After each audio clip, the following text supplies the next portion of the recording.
வணக்கம். நம்முடைய வாழ்க்கையில் நாம் பலவற்றை பார்க்கின்றோம், பலவற்றை கேட்கின்றோம், சிலவற்றை உடனே மறந்து விடுகின்றோம். சில விஷயங்கள் காலம் செல்ல செல்ல நம் நினைவிலிருந்து தாமாகவே மறைந்து விடுகின்றன.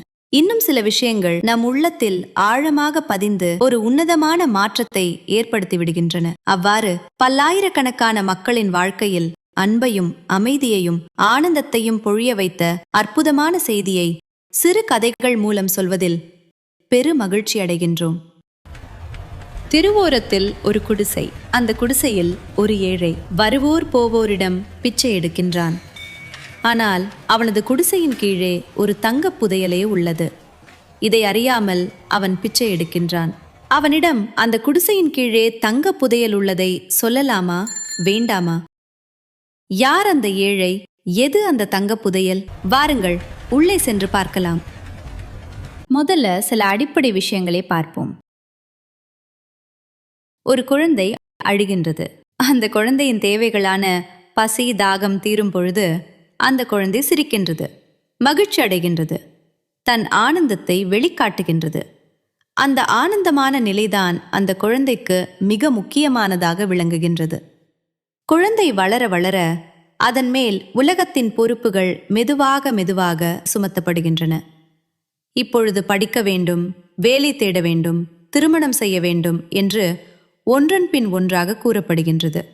அதனால் ஆனந்தம் என்ற விஷயம் சிறிது சிறிதாக பின்னே தள்ளப்பட்டு எங்கோ ஒரு மூலையில் புதைக்கப்படுகின்றது. பின்னர் ஒரு நிலையில் உலகம் அவனை ஓய்வு பெறுமாறு கூறுகின்றது. பார்வை மங்கிவிடும், செவிப்புலன் குன்றிவிடும், உடல் தளர்ந்துவிடும். இந்த நிலையில் நீங்கள் எதை செய்ய விரும்புகிறீர்களோ அதை செய்யுங்கள் என்று உலகம் அவனை ஒதுக்கிவிடும். ஆயினும் ஆனந்தமாக இருக்க வேண்டும் என்ற தாகம் மட்டும் அவனை நீருபூத்த நெருப்பாக வாட்டிக்கொண்டே இருக்கும். அப்போது காலம் காலமாக காரணங்களை கூறி மறைத்து வைத்திருக்கும் அவனுடைய தாகம் வெளிப்பட ஆரம்பிக்கும். அந்த உள்ளத்தில் ஏற்படும் தாகத்தை தணிப்பதற்காக மனிதன் எதையும் செய்ய தயாராகின்றான். அவனுடைய தாகம் எதனால் தணியும்? அந்த தாகத்தை தணிக்கக்கூடிய தண்ணீர் எங்கு கிடைக்கும்? வாருங்கள் இப்பொழுது அது பற்றிய ஒரு சிறிய கதையை பார்ப்போம்.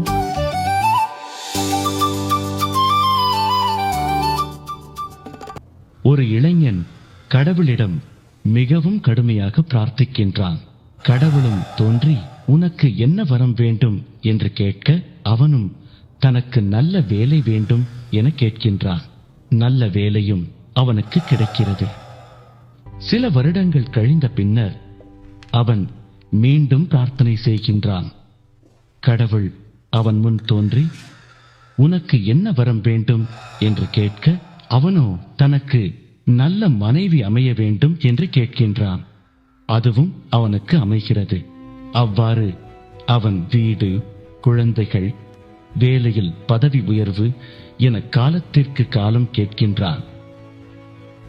இறுதியாக மிகவும் வயது முதிர்ந்த நிலையில் கடவுளை பிரார்த்திக்கின்றான். கடவுள் வந்தார். இப்பொழுது என்ன வேண்டும் என்று கேட்டார். அவனும் தனக்கு நிம்மதியும் ஆனந்தமும் வேண்டும் என்றான். கடவுள் சிரித்தார். இதனை நீ முதல் முறை என்னை சந்தித்த போதே கேட்டிருக்கலாமே, அப்பொழுதே உனக்கு அதை நான் தந்திருப்பேன் என்று கூறினார். இது ஒரு கற்பனை கதையாக இருந்தாலும் நமது வாழ்க்கையுடனும் அது ஒத்து இருப்பது போல் தெரிகின்றதல்லவா? நமக்கு தேவையான அந்த நிம்மதியையும் ஆனந்தத்தையும் வெளியில் தேடுகின்றோம். ஆனால் அவை வெளிப்பொருட்களில் தங்கியிருப்பதில்லை என்பதை இறுதியில் தான் அறிகின்றோம். பிறப்பிற்கும் இறப்பிற்கும் இடையே உள்ள கோடுதான் இந்த வாழ்க்கை.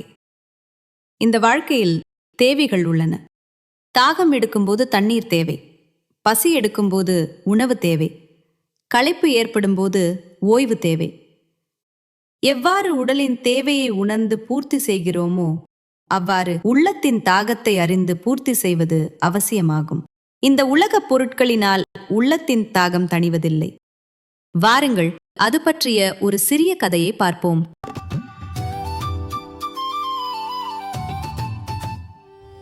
இனிமையான காலை வேளை.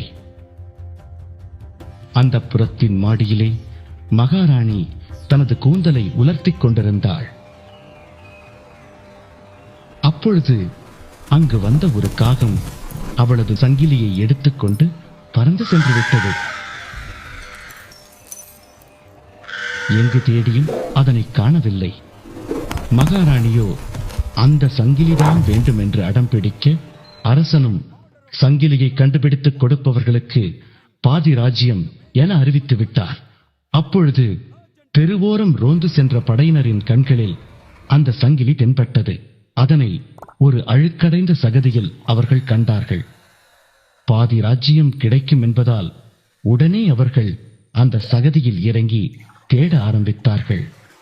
ஆனால் அது அவர்களுக்கு கிடைக்கவில்லை. அப்பொழுது அங்கு வந்த படை தளபதியும் சகதியில் சங்கிலியை கண்டு அவரும் அதில் இறங்கி தேட ஆரம்பிக்கின்றார். ஆனால் அவருக்கும் அது கிடைக்கவில்லை. அப்பொழுது அங்கு வந்த அரசனும் சகதியில் சங்கிலியை காண்கின்றார். பாதி ராஜ்யத்தை கொடுக்க மனமின்றி அவனும் அதனுள் இறங்கி தேடுகின்றான். அப்பொழுது அந்த வழியில் வந்த ஞானி ஒருவர் எல்லோரும் சகதியில் இருப்பதைக் கண்டு வேடிக்கை பார்க்கிறார். அவர் அரசனிடம், நீங்கள் அனைவரும் சகதியில் ஏன் இருக்கிறீர்கள் என கேட்க, அரசனும், இது மிகவும் புதிராக உள்ளது. மகாராணியின் சங்கிலியை ஒரு காகம் இங்கு போட்டுவிட்டு சென்று விட்டது. வெளியிலிருந்து பார்க்கும் பொழுது அது தெரிகிறது, ஆனால் உள்ளே குதித்து பார்க்கும் பொழுது அது மறைந்து விடுகிறது என கூறினான். ஞானியும் சிரித்துவிட்டு அங்குள்ள மரத்தின் கிளையை நோக்கி காட்டுகின்றார். அந்த மரத்தின் கிளையில் சங்கிலி தொங்கிக் கொண்டிருந்தது. ஞானியும், உங்களுக்கு சங்கிலி தேவை என்றால் மரத்தில் ஏறி சங்கிலியை எடுத்துக் கொள்ளுங்கள். சகதியில் தெரிவது அதன் நிழல் மட்டுமே என கூறி செல்கின்றார். இதுபோலவே நாம் தேடுகின்ற ஆனந்தமும் நிம்மதியும் பணத்திலும் பொருளிலும் புகழிலும் உள்ளது என தேடிச் செல்கின்றோம். ஆனால் அவற்றை அடைந்த பின்னரும் நமது உள்ளத்தின் தாகம் தணிவதில்லை. வெறும் விரக்தியும் ஏமாற்றமும் தான் மீதமாகிறது. நாமும் நம் உள்ளே உள்ள ஆனந்தத்தின் பிம்பத்தை வெளியுலகில் தேடுகின்றோம். ஆனால் உண்மையில் அந்த ஆனந்தம் நம் உள்ளேதான் இருக்கின்றது. இறப்பும் பிறப்பும் இயற்கையின் நியதி. இதை நாம் பல முறை கேள்விப்பட்டிருக்கிறோம். அதனை கண்கூடாக பார்த்திருக்கிறோம். ஆயினும் உண்மையில் அதனை நாம் உணர்வதில்லை. நிம்மதியாகவும் ஆனந்தமாகவும் இருக்க வேண்டும், உண்மையான கடவுளை உணர வேண்டும் என்றெல்லாம் பல விருப்பங்கள் நமக்கு உள்ளன. ஆனால் இதை நாளை செய்யலாம் என்று தள்ளி வைத்து விடுகின்றோம். அவ்வாறான ஒரு நாள் அடுத்த மூச்சுக்காக நாம் தத்தளிக்கும் நாளாக அமையும் பொழுது இந்த மூச்சின் மகிமையையும் இந்த வாழ்க்கையின் அற்புதத்தையும் நாம் புரிந்து கொள்வோம். ஆனால் அதனை இப்பொழுதே புரிந்து கொள்வோமாயின் அளப்பரிய ஆனந்தத்தை நம் வாழ்க்கையில் சாத்தியமாக்கிக் கொள்ளலாம். இதற்கும் ஒரு கதை உண்டு. வாருங்கள் பார்ப்போம்.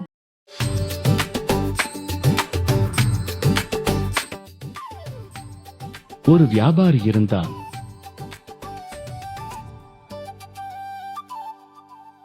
ஒரு நாள் அவன் கதவை யாரோ தட்டும் சத்தம் கேட்டது. திறந்து பார்த்தால் ஒரு முதியவர் நின்று கொண்டிருந்தார். அவர் அந்த வியாபாரியிடம் ஒரு கல்லை கொடுத்து, இந்த அற்புத கல்லினாலே நீ எந்த உலோகத்தை தொட்டாலும் அது பொன்னாக மாறிவிடும். நீ விரும்பிய அளவு இதனை உபயோகிக்கலாம். ஆனால் ஒரு நிபந்தனை, நான் குறிப்பிட்ட ஒரு நாளில் குறிப்பிட்ட மணி நேரத்திற்கு மீண்டும் வந்து அதனை உன்னிடமிருந்து எடுத்துச் செல்வேன் என்று கூறி சென்று விட்டார். வியாபாரிக்கு மட்டற்ற மகிழ்ச்சி. உள்ளே சென்று உலோகத்தினால் ஆன பொருட்களை தேட ஆரம்பித்தான். அவன் வாழ்க்கை முழுவதும் கருமையாக இருந்ததால் அவனது தராசு கூட தோலினால் செய்யப்பட்டதாகத்தான் இருந்தது. எனவே சந்தையில் உலோகத்தின் விலையை விசாரித்தான். அன்று சந்தையில் உலோகத்தின் விலை சற்று உயர்ந்திருந்தது. அவனும் சரி, உலோகத்தின் விலை இறங்கட்டும் என காத்திருந்தான். இவ்வாறே தினம் உலோகத்தின் விலை ஏறிக்கொண்டே இருந்தது. அவனும் விலை இறங்கும் என காத்திருந்தான். பாருங்கள், இவன் உலோகத்தை தங்கமாக்கக்கூடிய கல்லை வைத்திருக்கிறான். ஆயினும் உலோகத்தின் விலை குறைய வேண்டும் என்று காத்திருக்கிறான். ஒரு நாள் மீண்டும் கதவை தட்டும் சத்தம் கேட்டது. திறந்து பார்த்தால் அந்த முதியவர் நின்று கொண்டிருந்தார். எனது கல்லை மீண்டும் தர வேண்டும் என்றார்.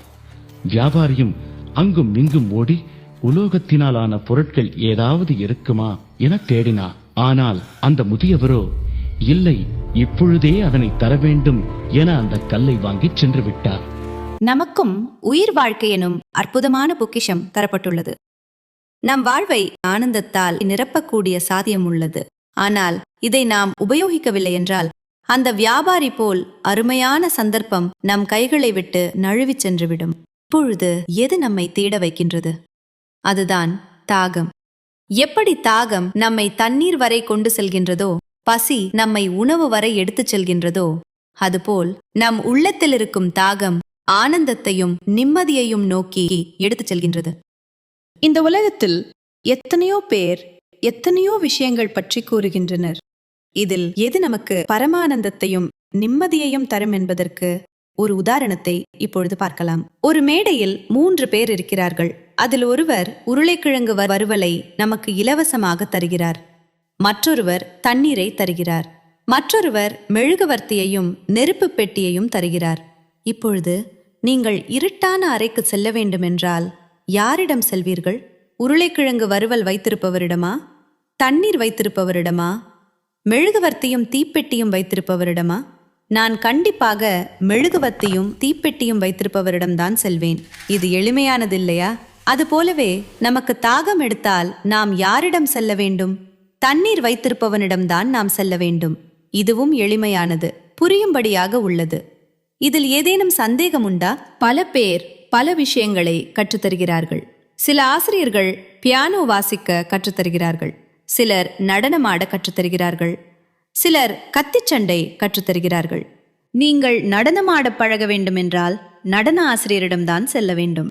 நீங்கள் பியானோ வாசிக்க பழக வேண்டுமென்றால் பியானோ ஆசிரியரிடம்தான் செல்ல வேண்டும். நீங்கள் உங்களுக்கு உள்ளே செல்ல வேண்டுமென்றால் உள்ளே செல்லும் வழியை காட்டும் ஆசானிடம்தான் செல்ல வேண்டும். இது எளிமையானது. உங்களுக்கு ஆனந்தம் வேண்டுமா? அந்த ஆனந்தத்தை எப்பொழுது வேண்டுமானாலும் அனுபவிக்கலாம். ஏனென்றால் அந்த ஆனந்தம் உங்களுக்குள்ளேயே இருக்கின்றது. ஆசான் ஒருவர் எப்படி இருக்க வேண்டும் என்று இப்பொழுது பார்ப்போம். சிலர், என் நோயை தீர்த்து வையுங்கள், என் காலை சரி செய்யுங்கள், உங்களை ஆசானாக ஏற்றுக்கொள்கிறேன் என்பார்கள். டாக்டர்கள் வேறு என்னதான் செய்கிறார்கள்? நோயை குணமாக்குகிறார்கள், காலை சரி செய்கிறார்கள். அதற்காக அவர்கள் ஆசான்களா? தண்ணீர் மேல் நடந்து காட்டுங்கள், நான் உங்களை ஆசானாக ஏற்றுக்கொள்கிறேன் என்பார்கள் சிலர். தண்ணீர் மேல் நடக்கும் பூச்சி உள்ளது, அதற்காக அந்த பூச்சியை ஆசானாக ஏற்றுக்கொள்வீர்களா? தண்ணீரை பாலாக மாற்றி காட்டுங்கள், நான் உங்களை ஆசானாக ஏற்றுக்கொள்கிறேன் என்பார்கள் சிலர். பசு வேறு என்னதான் செய்கின்றது? பசு புல்லை உண்கிறது, பசும்பாலை கொடுக்கின்றது. எனவே அவையெல்லாம் ஆசானை கண்டு அறிவதற்கான வழிகள் அல்ல. யார் ஒருவர் நம்மை நாம் உணர்வதற்கு வழிகாட்டி தருகிறாரோ அவரே உண்மையான ஆசான் என்று கூறலாம். வெறும் பேச்சளவில் மட்டுமில்லாமல் உண்மையில் அந்த உள்ளுணர்வை நாம் அனுபவிப்பதற்கு வழிகாட்டி தர வல்லவராக இருக்க வேண்டும். அந்த அனுபவம் நம் உள்ளே உள்ளது என்றும் அந்த ஆசானை எவ்வாறு கண்டுகொள்வது என்றும் நாம் தெரிந்து கொண்டோம். இந்த தருணத்தில் பிரேம் ராவத் அவர்களை உங்களுக்கு அறிமுகம் செய்து வைக்க விரும்புகிறேன். தனது 4வது வயதில் மக்கள் முன் உரையாற்ற ஆரம்பித்து கடந்த 60 வருடங்களுக்கு மேலாக உலகம் முழுவதும் பல இடங்களுக்கு பிரயாணம் செய்து மக்களுக்கு எளிமையான ஆழமான செய்தியை வழங்கி வருகிறார். நீங்கள் எதை தேடுகிறீர்களோ அது உங்களின் உள்ளேயே இருக்கின்றது. நீங்கள் வெளியில் தேடும் ஆனந்தம், நிம்மதியெல்லாம் உங்களின் உள்ளே ஏற்கனவே இருக்கிறது என்கிறார் அவர். நீங்கள் அந்த ஆனந்தத்தை அனுபவிக்க வேண்டுமென்றால் தன்னால் உங்களுக்கு உதவ முடியும் என்கிறார் பிரேம் ராவத் அவர்கள். மக்கள் இந்த உலகிற்கு அமைதி தேவை என்கிறார்கள். ஆனால் பிரேம் ராவத் அவர்கள் இல்ல, உங்களுக்கு தான் அமைதி தேவை என்கிறார். அமைதி உங்களுக்குள்ளேயே இருக்கிறது. நீங்கள் என்ன செய்ய வேண்டுமோ செய்யுங்கள். உங்களது வாழ்க்கையில் அமைதியையும் நிம்மதியையும் கண்டுகொள்ளுங்கள். திருப்தியாக இருங்கள். அது உங்களுக்கு கிடைக்கவில்லை என்றால் தன்னால் உங்களுக்கு உதவ முடியும் என்கிறார் பிரேம் ராவத். நீங்கள் ஏன் இதை செய்கிறீர்கள் என்று கேட்டபொழுது, வானொலியில் உங்களுக்கு பிடித்த பாடல் வரும்போது நீங்கள் ஏன் சத்தத்தை கூட்டி கேட்கிறீர்களோ அதே காரணத்திற்காக தான் நானும் இதை செய்கின்றேன். நல்ல விஷயங்களை பகிர்ந்து கொள்வது மனித இயல்பு. இது மிகவும் நல்ல செய்தி என்கிறார் பிரேம் ராவத். இது தாகம் உள்ளவர்களுக்கு தண்ணீரின் படங்களை காட்டுவது போல் அல்ல. சுத்த தண்ணீர், அந்த தண்ணீர் இந்த தண்ணீர் என்று கூறுவதும் அல்ல. தாகம் உள்ளவர்களுக்கு தண்ணீர் எடுத்துச் செல்கின்றேன், அதை கேட்பவர்களுக்கு கொடுப்பது எனது நற்பாக்கியம் என்கிறார் பிரேம் ராவத். பிரேம் ராவத் அவர்களின் செய்தி வெறும் வார்த்தைகள் அல்ல. யார் தமது வாழ்க்கையில் அந்த பரமானந்தத்தை அடைய விரும்புகிறார்களோ அவர்களுக்கு பிரேம் ராவத் அவர்கள் செயல்முறை ரீதியான வழிமுறைகளை இலவசமாக வழங்குகிறார். இது பற்றி மேலும் தகவல்கள் அறிந்து கொள்ள www.premrawat.com எனும் இணையதளத்தை பார்வையிடவும். நன்றி, வணக்கம்.